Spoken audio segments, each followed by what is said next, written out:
Good evening, everybody. Welcome to Let's Talk Assassin's Creed, your number one podcast for all things Assassin's Creed. Today's episode, we're going to be taking a brief look at Masyaf, a topic that was suggested by Fran Ula over on Twitter and was the second place winner for the next topic poll. Now, I've been doing a lot of research, a lot of gameplay, and the way Masyaf was built, a lot of the lore follows the entire gameplay of Assassin's Creed 1. So to keep it from sounding like I'm just retelling the story of AC1, I've picked out the most important bits from the lore, and then I'm going to do my own interpretation at the end. So I hope you enjoy the show, and let's begin. So Masyaf featured a large fortress that was located in the western Syria. I think it was the Bavarian mountain range, I do believe, and it provided a great place for the assassins to grow the Brotherhood because it was in very close proximity. Sorry, my pronunciation is terrible tonight. To Jerusalem, Damascus, and was a great location for assassins to oversee contracts and operations in the region. So not only was it a big, impenetrable looking fortress, it was also a place that assassins could perform operations in the region without being too worried that they could lose contact or lose sight of the targets. In 1191, oh, jumping too far in time now, Al Alum Mil I can't pronounce his name, the leader of assassins at the time who started the Brotherhood from Masyaf, got into possession of the Apple of Eden, which was the first time we have ever seen this Isu artifact. Robert Disable was the leader of the Templars at the time. Now, at this point, the Templars were following the Third Crusade, so they were known as the Templar Knights Templar with a little red cross. But before Assassin's Creed 1, they were also known as the Order of Ancients and the Cult of Cosmos in Odyssey. So a lot has changed from before then to now, and I do believe this shift was because of the Crusade and their standing in historical locations and the way they influenced political power, and I do believe they may have had influence from the Pope as the father understanding at the time, but I am not 100% sure. So in hopes of getting the apple, he decided to lay siege to Masyaf. He took a band of men and just destroyed the village in the process. You, as Altair, defend it and put everyone back inside the fortress and lock the doors. And this showed how impenetrable the fortress of Masyaf was, because the Templars couldn't get in. As a way of defeating the Templars and trying to push them back, you were told to get into the battlements of the fortress and jump. The symbol of action and jump grew into a leap of faith mechanic that we have seen spread over generations.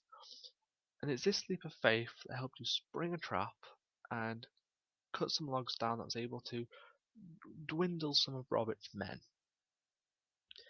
Now, as you play the game, you see Masyaf grow, you learn more about it, you kind of get a feel of what this location is about and how important this location is for the assassins. When you do contracts in Jerusalem, you can report back to Al-Mulim, I remembered his name now, in the Fortress of Masyaf, and you go back out and do contracts, you could come back and train in the fortress. It kind of felt odd that when you now play the games later on, they're meant to be hidden in the shadows, but in Assassin's Creed 1, they're in plain sight. But they do tend to like to hide in plain sight, so maybe that's the angle they're going for. At the end of 1, we see that Al-Mulim tried to enslave the entire citizens of Masyaf, the Apple of Eden. This is also the first time we see the power of Isu artifacts. By now, we're just playing a game of memory, and now all of a sudden we've got this sci-fi futuristic alien weaponry, and I know they're not aliens, but they have that sort of vibe. And when you beat Al-Mulim and take control, you try to regain some hope to Masyaf. You tell the assassins what have happened in hopes that you can now go forward. You've freed the citizens of Masyaf. It's time to go forward, time to grow, time to earn trust. Sadly, there was a few assassins that didn't believe this traitorry. They believed that Altair was making this up, and they formed a coup d'etat, led by Abbas. Now, Abbas was not happy. He didn't believe anything, and he actually pushed Altair off a cliff, which put Altair into sort of an exile. You know, left it, be done with it, I'm done. But then he came back, tried to get some allies from the south, but he saw that the entire region under Abbas's reign was in despair. Taxes were up, but nothing was given in return. And it was sad to see that everything had gone on in the games beforehand and how prominent Masyaf was, it had suddenly fallen into despair. It had grown from a beacon of hope for the citizens. The assassins are watching. They will protect you from the Templars, this organization that was trying to do control through power. And then now the assassins are taking more instead of giving back. And I kind of believe that this kind of twist to how prominent Masyaf was in history was kind of unfair. You've got Masyaf, a really strong location in Assassin's Creed history. It should have stayed as that beacon of hope, but now the assassins are the bad guys. They're doing a lot more, and the reputation of the fortress and safe would have been tainted. Now, sadly, after all this had happened and all the history of the fortress, the Mongolian siege of 1167, I could be wrong, put it into despair, and by the 16th century, the location was eventually taken over by the Byzantine Templar reign. So this is just a brief overview of Masyaf. There is a lot more to look at, but the biggest takeaway is Masyaf was an impenetrable fortress for the Brotherhood, and it did provide a unique outpost for the, the Order. They could see operations in Jerusalem, Damascus, and Acre. They could do stuff in Hell, and then suddenly one man's corruption for power just tainted the region. It created an assassin's brotherhood from lovely and kind and helping where I can, to one that would take and take and take, but never give back. Now, I want to give some thoughts on this location first. So, when I first learned about this location in the game, I was memorized. I loved how small the village felt and how you could see the power that the fortress hold. I know a building can't hold power, but how high up it was and how it overlooked the village, you did get the sense of the assassins are here, they're watching over us, we should be safe. We also got to see, as I explained before, when Robert the Sable attacked the village, how protective the fortress could be. It was able to take the citizens of Masyaf in and protect them from the Templars. Now, this is a bit off topic, but I know Valhalla is meant to have hints at the Levantine Brotherhood. I'm hoping, I know there is a lot of age, if by 1191 Al-Mualim had the apple and the fortress was well and truly built up, there is a bit of an issue that Valhalla is the 9th century, I think it's 893 AD, so there is too much of an time gap for there to be a connection. But maybe your actions in Valhalla give hints for the Brotherhood in the future to expand its doors. Now, doing some research in this topic, sorry about the beep, I did notice something odd. Um, oh, Sorry again, don't know what that beep was. I'm now using a laptop, so things are beeping more than ever. As I was saying, one thing I kind of got confused about was the Levantine Brotherhood seems very close-minded.